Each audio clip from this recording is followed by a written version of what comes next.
Before we begin, take just a second to subscribe if you enjoy realistic stories of betrayal, family drama, and unforgettable justice. Every story on this channel is inspired by the kinds of choices that change lives forever.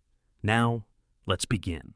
The moment my fiancé looked me straight in the eyes and said, "If you tell Daniel the truth, don't bother coming back," I stopped seeing the woman I loved and started seeing the stranger I'd almost married.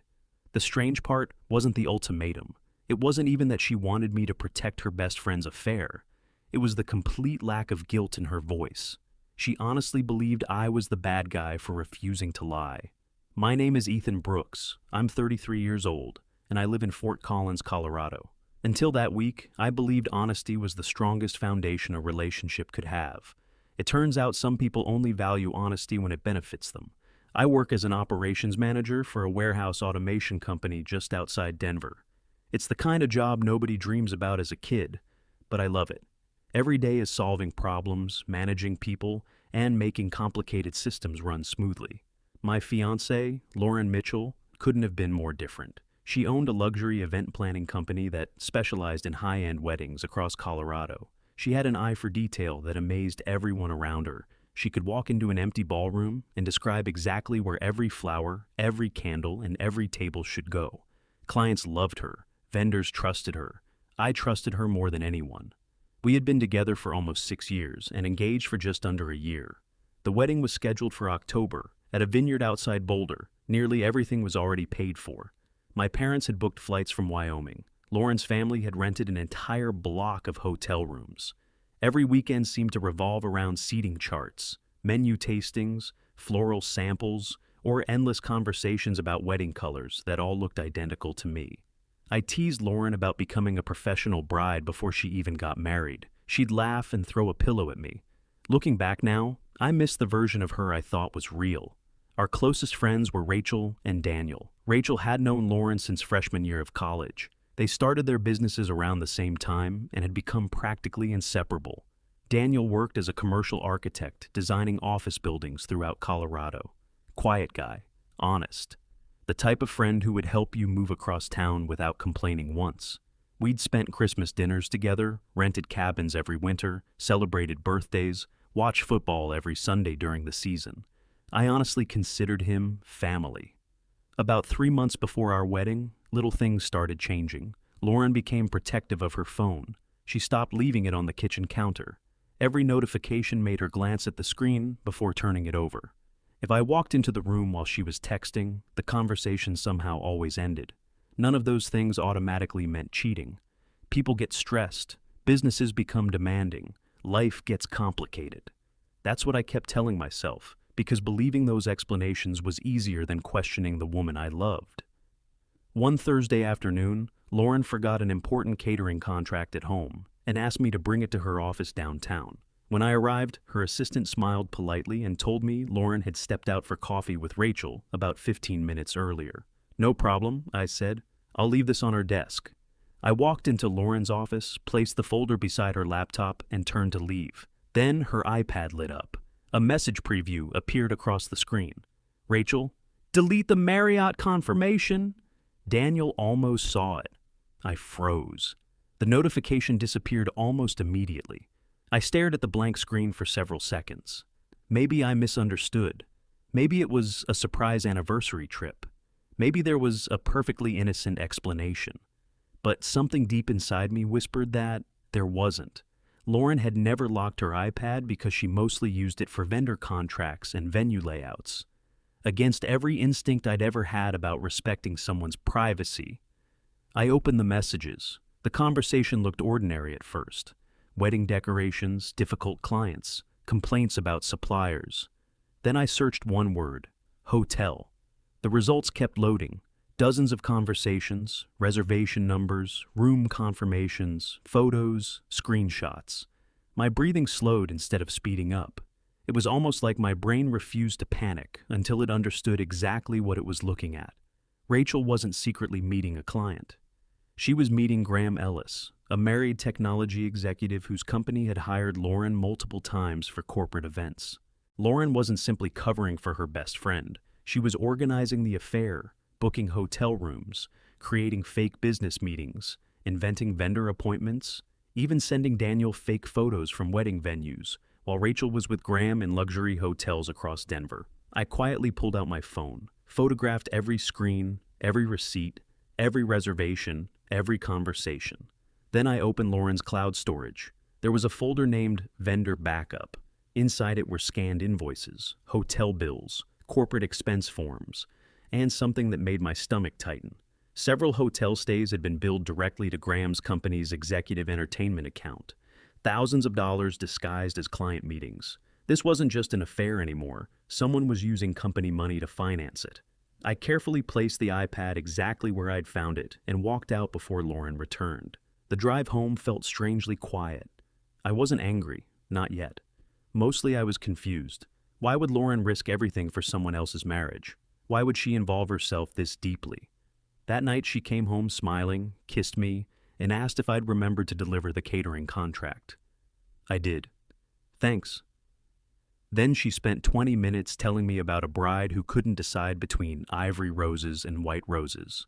I watched her laugh, watched her pour herself a glass of wine, watched her sit beside me on the couch like absolutely nothing had happened. For the first time in 6 years, I realized I had absolutely no idea who she really was. The next morning, I hired a licensed private investigator, not because I wanted revenge, because if I confronted Lauren with only screenshots, she'd deny everything. Facts convince people. Evidence survives arguments. 8 days later, the investigator placed a thick report on the table between us. "I think you're going to want to sit down," he said quietly. I already was. He opened the report. The first pages contained surveillance photographs, Rachel entering hotels, Graham arriving 15 minutes later, Lauren checking them in under fake event planning appointments before leaving through a side entrance. Then he flipped to the financial section. His expression became serious. "Ethan, what? I don't think the affair is actually the biggest problem." My eyes moved toward the next page. There, attached to a series of corporate invoices, was Lauren's electronic signature, and beneath it, an amount so large that I honestly thought I'd read it wrong. Almost $86,000, money that had absolutely nothing to do with weddings. And according to the investigator, someone inside Graham's company had already started asking questions. $86,000. I read the number 3 times before it finally registered. "There has to be a mistake," I said. The investigator slowly shook his head. I hoped there was. He slid another stack of papers across the table. Those invoices weren't submitted all at once. They were spread over 7 months, small enough that nobody questioned them individually, large enough that together they became a serious problem. I looked closer. Corporate event consultation, venue logistics, executive planning services, private client coordination. Every description sounded legitimate. Every signature belonged to Lauren. Every payment had been approved by someone inside Graham's company. "Are you saying Lauren stole the money?" "No." He leaned back in his chair. "I'm saying she created invoices for services that never existed. Whether she knew how Graham was paying those invoices, that's a different question." I stared at the photographs again. Rachel laughing outside a downtown hotel. Graham carrying an overnight bag. Lauren walking through the lobby 20 minutes earlier. She wasn't just protecting her friend. She was managing the entire operation. I thanked the investigator, paid him, and drove around Fort Collins for nearly 2 hours without any destination. I couldn't go home. Not yet. Every traffic light gave me another minute to think. Every red light made me hope I'd wake up and realize none of this had happened. By the time I pulled into our driveway, it was almost 7 in the evening. Lauren was already cooking dinner. She smiled the moment she saw me. "Perfect timing. Pasta's almost ready." The smell of garlic and fresh bread filled the kitchen. 6 years together, hundreds of dinners, thousands of ordinary moments. It's strange how betrayal doesn't erase the good memories. It simply poisons them. "You okay?" she asked. "You seem quiet." "Long day." She walked over and kissed my cheek. "I booked our honeymoon hotel today." I forced a smile. "That's great." She kept talking about beaches, restaurants, and excursions while I watched someone I no longer recognized. After dinner, she fell asleep on the couch halfway through a movie. I covered her with a blanket out of habit. Then I stood there wondering whether kindness was a habit I needed to break. The next morning, I called Daniel. "Want to grab lunch Friday?" "Sure," he said. "You sound serious." "I just need to talk." "No problem." When Friday finally arrived, I almost canceled 3 different times. Part of me wanted to pretend none of this existed. Marry Lauren. Hope she'd eventually stop lying.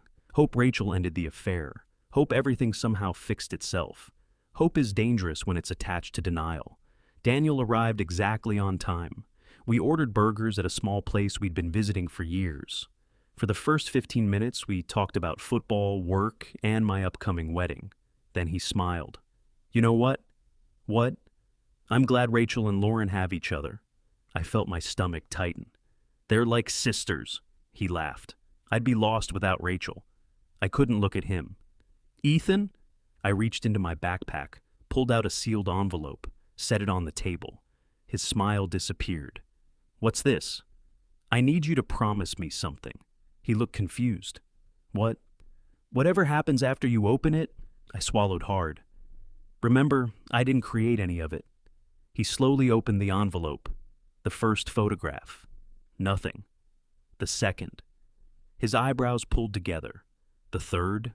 His hands stopped moving. He continued reading in complete silence. 5 minutes passed. The restaurant around us disappeared. When he finally looked up, his eyes were bloodshot. "How long?" "About 7 months." He nodded once, almost mechanically. "Does Lauren know?" I didn't answer immediately. He noticed. "Oh." His voice cracked. "She helped." I nodded. "Yes."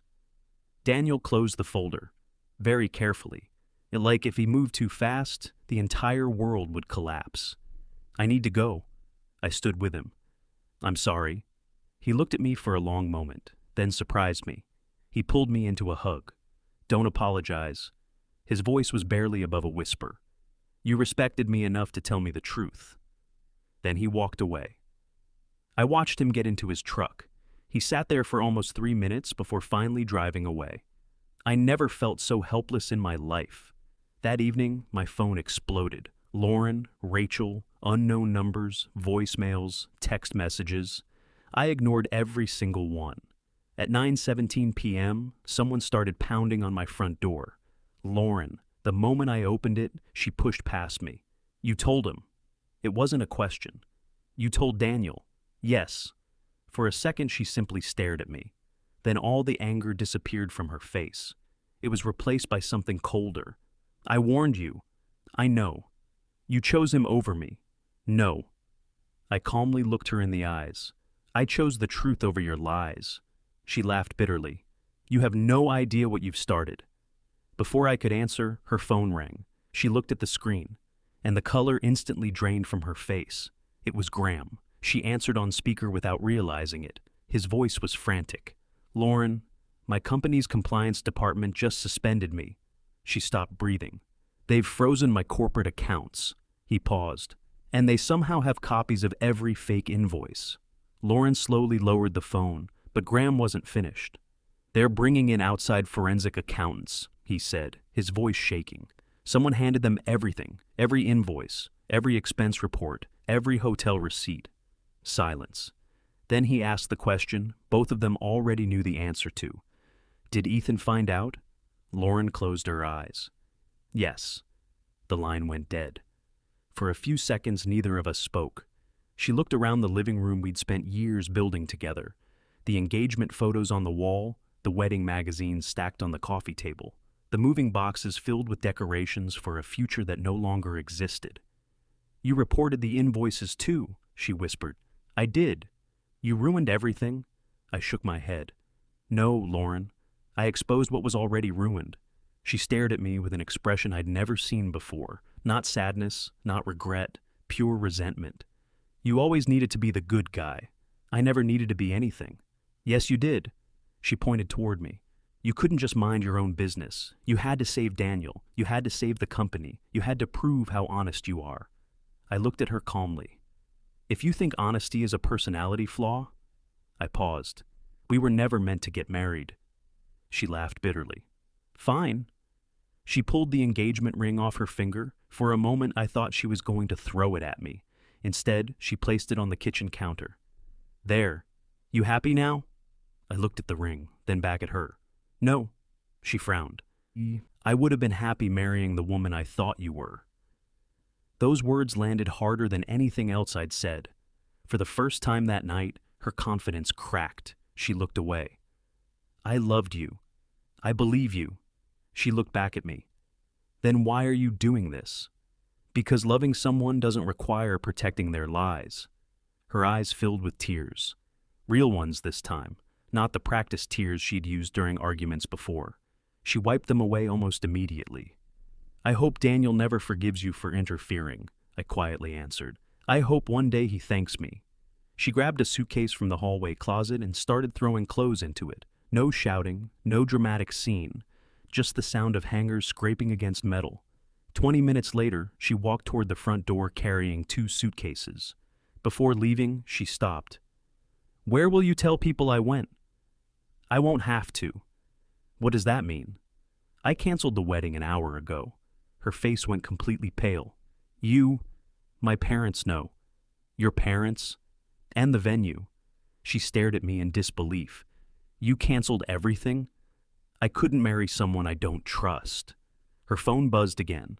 This time it was Rachel. Lauren answered immediately. Rachel was crying so hard she could barely speak. Daniel filed for divorce. Lauren leaned against the wall. What? He packed everything. He left. He said his attorney already has all the evidence. Rachel started sobbing again. And Graham? She struggled to breathe. His wife found out. Lauren slowly closed her eyes. Rachel continued. The company's board fired him this afternoon. Another long silence. Then Rachel whispered something that neither of them had expected. The police contacted me. Lauren's head snapped up. What?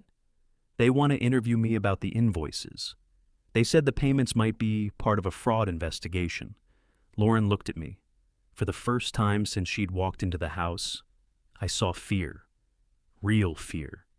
Not fear of losing me. Fear of consequences. She ended the call without saying another word. Neither of us moved. Finally, she picked up her suitcase. I don't even know who you are anymore. I gave a small, tired smile. I could say the same thing. She walked out. The front door closed quietly behind her. No screaming, no slammed door, just silence. I stood alone in the house for several minutes. Then I walked into the spare bedroom, opened the closet, and found the box containing all our wedding decorations. Customized champagne glasses, table numbers, guest favors, a sign that read, "Forever starts today." I looked at it for a long time. Then I closed the box. Forever hadn't ended that night. It had never really begun. The following Monday, Graham Ellis officially resigned from his executive position while his company announced an internal fraud investigation. Rachel received notice that she would likely be called as a witness. Daniel texted me only once, 3 simple words. Thank you, brother. I read that message 3 times, then put my phone away. Because in that moment, I finally understood something. Telling the truth had cost me my engagement, but keeping the lie would have cost me myself.